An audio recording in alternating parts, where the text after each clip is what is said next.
আসসালামু আলাইকুম রহমতুল্লাহি ওয়া বারাকাতুহু। সম্মানিত দর্শক, ফেসবুক সহ অন্যান্য সামাজিক মাধ্যমে একটি গুজব রীতিমতো ভাইরাল হয়েছে। সেটি হলো শেখ হাসিনা অসুস্থ, তিনি সিঙ্গাপুরে এসেছেন চিকিৎসা নেওয়ার জন্যে। এবং শেখ হাসিনার একটি ছবি হাসপাতালের বিছানায় শুয়ে আছে। স্পষ্টত এটা বোঝা যায় যে এটি এআই দ্বারা তৈরি করা নকল ছবি।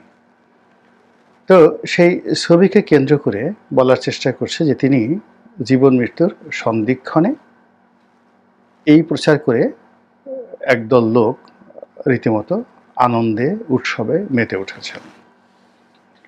অন্য যে গ্রুপটি তারা বলার চেষ্টা করছেন যে শেখ হাসিনা যে সিঙ্গাপুরে এসেছে, তিনি ভারতীয় পাসপোর্টে এসেছেন, এত খারাপ যে বাংলাদেশের নাগরিকত্ব ত্যাগ করে তিনি ভারতে গিয়ে ভারতের নাগরিকত্ব গ্রহণ করেছেন। এবং একটা গ্রুপ তো অনেক আগের থেকেই তার বিরুদ্ধে প্রচারণা চালাচ্ছে যে শেখ হাসিনা এখন আর মুসলমান নেই, তিনি হিন্দু হয়ে গেছেন। তো এই প্রচারণাটা এত বেশি মাত্রায় চলছে এবং যেটার অ্যাগেনস্টে এখনো পর্যন্ত আওয়ামী লীগের কোনো দায়িত্ববান ব্যক্তি কোনো বক্তব্য দেননি। এবং আমি আজকের এই দিনে যে ভিডিওটি করছি, অর্থাৎ এই গুজব শুরু হওয়ার পর থেকে আমরা শেখ হাসিনার পক্ষ থেকে কোনো অডিও বার্তা শুনিনি। ফলে এটা ধুমায়িত হচ্ছে এবং এটার আদৌ কি বাস্তব ভিত্তি আছে কি নেই সেটি বড় বিষয় নয়। বড় বিষয় হলো যে শেখ হাসিনাকে নিয়ে একটি আন্তর্জাতিক চক্রান্ত চলছে, পক্ষে এবং বিপক্ষে।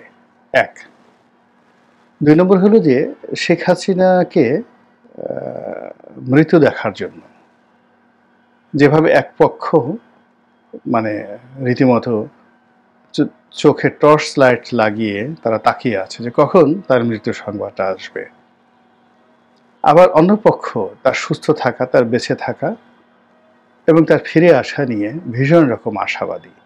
এবং তারা শেখ হাসিনার যে কোনো অধঃপতন, যে কোনো রোগাক্রান্ত হওয়ার খবর কিংবা তার অবর্তমানে দল কিভাবে চলবে এই কথাগুলো অনেকে কল্পনাই করতে পারছেন না। তো সেই জায়গাতে আসলে তিনি কেমন আছেন, কোথায় আছেন, কিভাবে আছেন, এই বিষয়গুলো নিয়ে আমাদের আসলে খোলামেলা আলাপ আলোচনা করার সময় এসেছে। আমরা যদি শেখ হাসিনার পরিণতিটি বাস্তবে দেখার চেষ্টা করি, তাহলে আমরা যে জিনিসগুলো বুঝতে পারবো, দ্য রিয়াল ফ্যাক্ট। তিনি কথা বলছেন, এখন সেই কথাগুলো তাকে দিয়ে বলানো হচ্ছে বা তিনি বলছেন, এটা হতে পারে, এটা এআই প্রযুক্তি নির্ভর হতে পারে, ভারতীয় গোয়েন্দা সংস্থা রঙের একটা ডিজাইন হতে পারে যে আওয়ামী লীগের নেতাকর্মীদেরকে শান্ত রাখার জন্য, উজ্জীবিত রাখার জন্য, আর আওয়ামী বিরোধী শক্তিকে রীতিমতো উত্তেজিত করার জন্য এই কাজটি ভারতীয় গোয়েন্দা সংস্থা করতে পারে শেখ হাসিনার মাধ্যমে সরাসরি, অথবা শেখ হাসিনার ভয়েসকে প্রযুক্তির মাধ্যমে এআই দিয়ে ব্যবহার করে দেখা গেল যে তারা যে ওয়েবিনার মিটিংগুলো করছে, সেই মিটিংগুলো সেখানে শেখ হাসিনার কণ্ঠ ব্যবহার করা হচ্ছে, ভয়েস ব্যবহার করা হচ্ছে, হুবহু কিন্তু শেখ হাসিনা নন। এটি হতে পারে।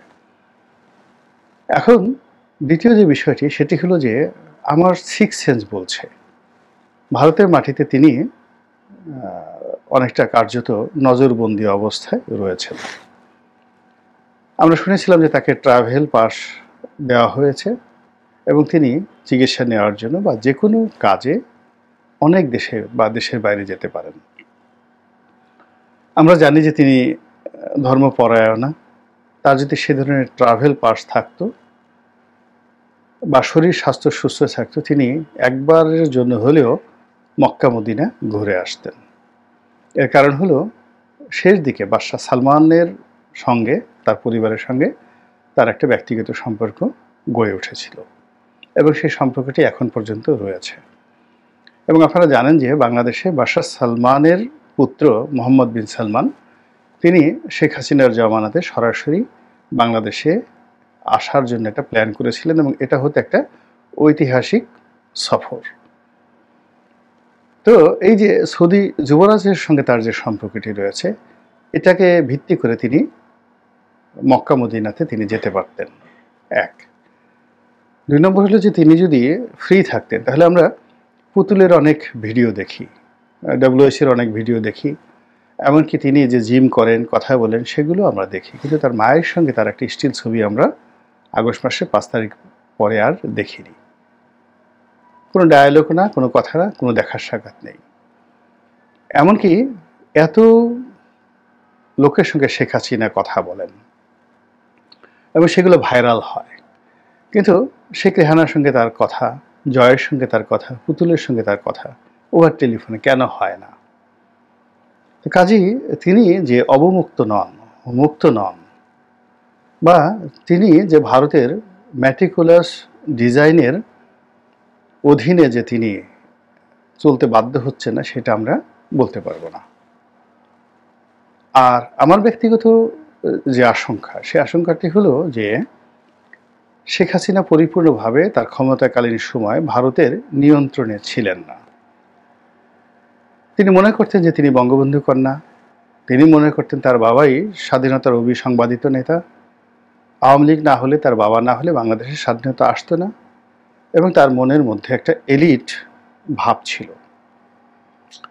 অন্যদিকে ভারতের যারা উত্তর পাড়ার লোক, কিংবা যেটাকে সাউথ ব্লকের লোক বলা হয়, দক্ষিণ ব্লকের লোক বলা হয়, তারা সবাই মনে করতেন যে ভারতের রাজনৈতিক সিদ্ধান্ত এবং মিলিটারি হস্তক্ষেপ ছাড়া বাংলাদেশ কখনো স্বাধীনতা লাভ করতে পারত না, আওয়ামী লীগের অস্তিত্ব থাকতো না।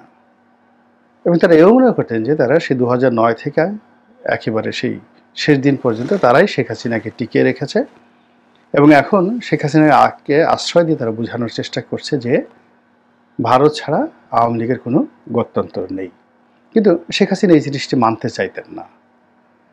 তিনি নিজের পায়ে দাঁড়াতে চাইতেন, তিনি অবাধ্য হতে চাইতেন, তিনি বাঙালি জাতীয়তাবোধ দেখাতে চাইতেন।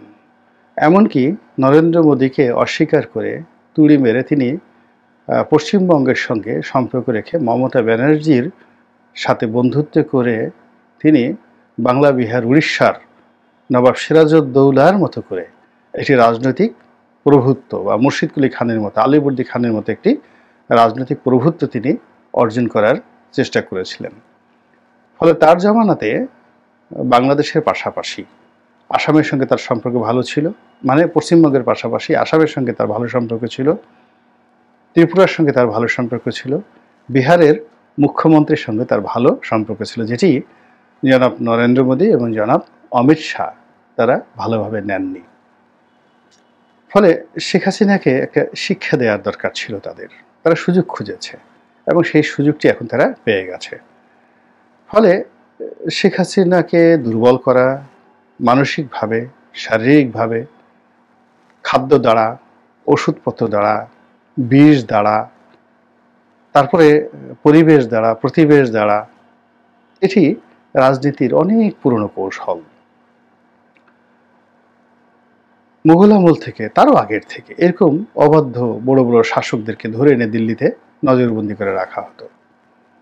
অনেক সময় গোয়ালিয়র দুর্গে, বিখ্যাত কুখ্যাত গোয়ালিয়র দুর্গে তাদেরকে বছর পর বছর আটকে রাখা হতো এবং তাদেরকে সেই মানসিকভাবে অসুস্থ বানিয়ে দিল্লির মানে অনুগত করতে বাধ্য করা হতো, অথবা তাদেরকে ধরাধাম থেকে তারা ওই জেলখানাতেই মরে যেতেন। কৌশলগত কারণে দিল্লি তাদেরকে মৃত্যুদণ্ড দিতে পারেননি।